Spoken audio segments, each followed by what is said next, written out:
We're going to bring up the alibi. We're going to bring up the alibi document, and we're going to read through it because I think we should know. We should know where Bryan was that night. We need to know.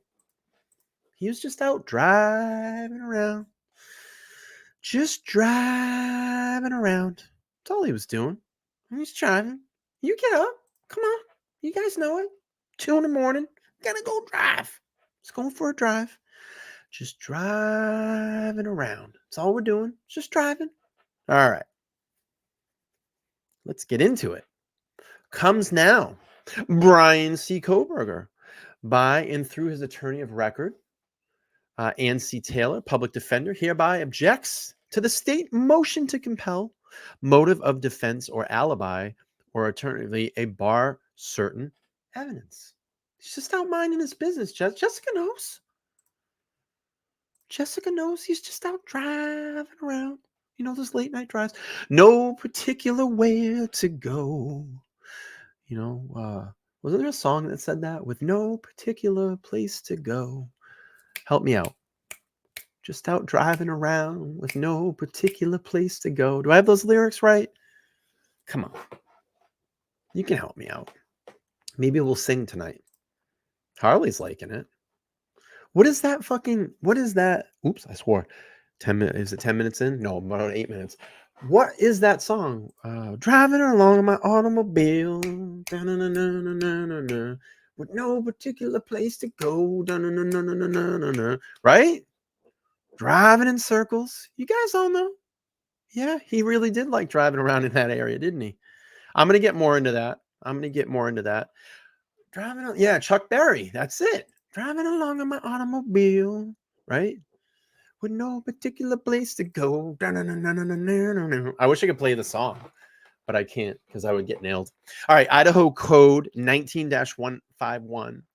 519 and IRC 12.1 required by alibi disclosure for specific location with a specific location and witnesses to so testify. By statutory definition, Mr. Kohberger remained silent, yet testified that he was not at 112 King Road, November 13th, 2022. However, in an abundance of caution and recognition, the court has authority to exclude witnesses. Mr. Kohberger was indicted and anticipates corroborating witnesses. I'm not going to read this code. I just want to get in kind of the heart of the document. This is Idaho State Code. Mr. Kohberger has long had a habit of going on drives alone.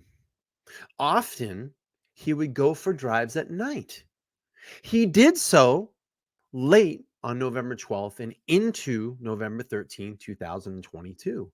Mr. Kohberger is not claiming to be at a specific location at a specific time. At this time, there is not a specific witness to say precisely where Mr. Kohberger was at each moment of the hours between the late night of November 12th to I'm almost laughing here. November 12th, 2022. And I'm trying not to laugh because I understand this is very serious. I mean, this is someone's life. You know, as much as the victims have to suffer, you know, he is going through stuff himself. And we, this man's life is on the line. And, as we say, he is innocent until proven guilty. He will get his due process in court. I can have my own opinions. You can have all your own opinions in the chat as well, too. But we'll go on. He was out driving during the late night and early morning hours of November 12th through the 13th of 2022. Counsel for Mr. Kohberger is aware. It's funny because when I read that, and I'm going to play something here in a second from Peter Tragos. When I read that, it made me believe or understand, and I think the defense is even saying this too, and it's almost what Peter's going to mirror in a second, because I the minute I read this, I was like, I think that the defense believes the state actually can prove that he was out, that they have enough evidence to prove that he was out. And what I think the defense is going to say is that they're going to say, well, you have video of him driving. You have video of him in and around King Road. For Christ's sakes, you have him on camera doing a 3-point turn. You have his car drive. But so what? He drove through the neighborhood. You don't have him on video actually getting out of the car and going into the house. Just because he drove down through that neighborhood doesn't make him a killer. I guarantee you that's going to be the defense they use. Now knowing, just this little snippet of this article of this document right here, when I read it, I was like, holy shit, the defense is actually saying that they believe the state is going to prove that he actually was out. Not like the defense can say, hey, this guy was home. He was in his bed. His phone was turned off. He was sleeping. They're actually going to say that he was out just driving around, just driving. And so what? He went by King Road. Big deal. He often drove down in that area. He drove down. He just was looking around, just driving around. But I don't see any video of him going inside the house. And so what? He took off fast from a particular area. So kids do that all the time. He's just out driving around having fun. That's what I think that they're gonna do. Something in that sense.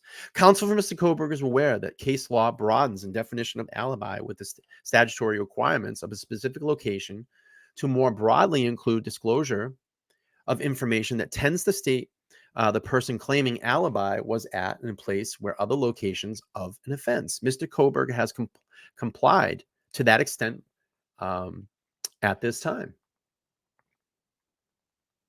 Corroboration of Mr. Kohberger's not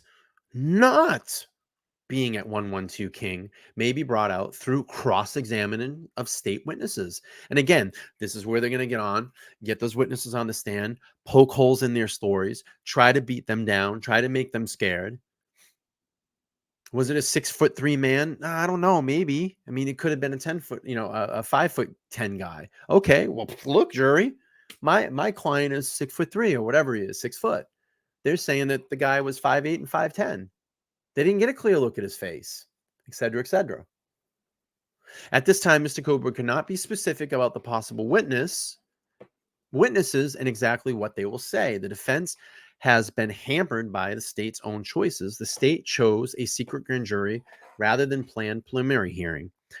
Had the state moved forward with the preliminary hearing, the defense would have had the opportunity to develop testimony through cross-examination and witness presentation. Boo, boo, boo, boo, boo, boo. That's the boo, boo, boo, boo. No, that's the kid that's going to take his ball and go home. That sentence right there. The state chose a secret grand jury rather than planned preliminary hearing. Boo, boo, boo, boo, boo. I'm taking my ball and I'm going home.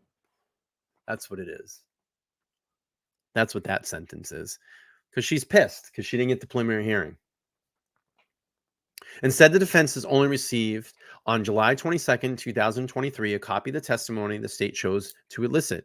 Review of such is underway. The defense had an obligation, investigative materials from the state investigative counterparts, the FBI, through the order compelling, and the state provided such materials.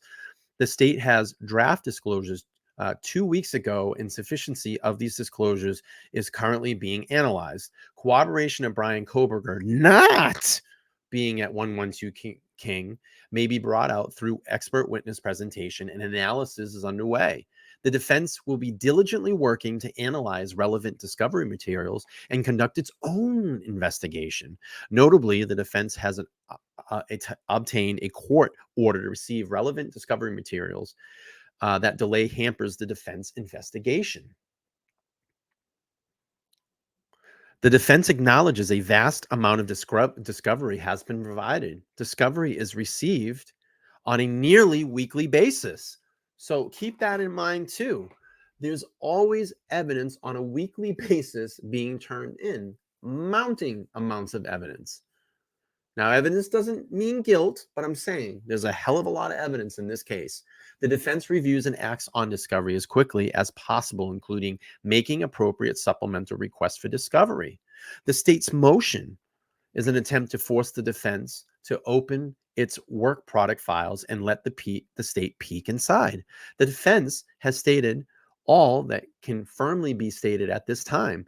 This is not trial by ambush from the defense. This is the defense requesting information as quickly as possible, yet in some instances face the delay of requesting a court order to obtain information. The state continually uses opportunities to attempt to force a waiver of speedy trial. This is a decision left to Mr. Kohberger and Mr. Kohberger alone. Mr. Kohberger was out driving alone. He was just out driving with no particular place to go. Corroborating evidence may come from cross-examination of state witnesses. Corroborating evidence may come from the presentation of defense experts.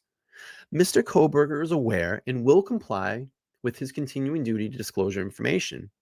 The court may exempt Mr. Kohberger from further inquiry. Mr. Kohberger's request, such as exception at this time, continue inquiry at this junction delves into the case investigation as well as protected work product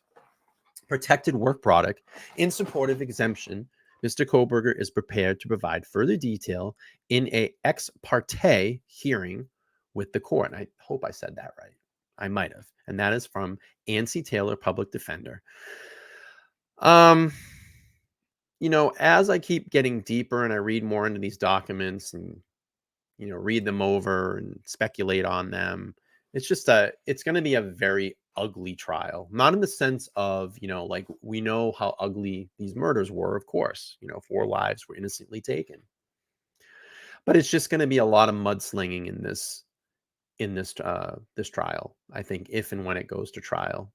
The way that both sides are acting in this, the way that all these documents are being filed, what they're being filed about, maybe some petty stuff in there from both sides. I feel like it's just 2 stubborn children getting together and just being very stubborn together.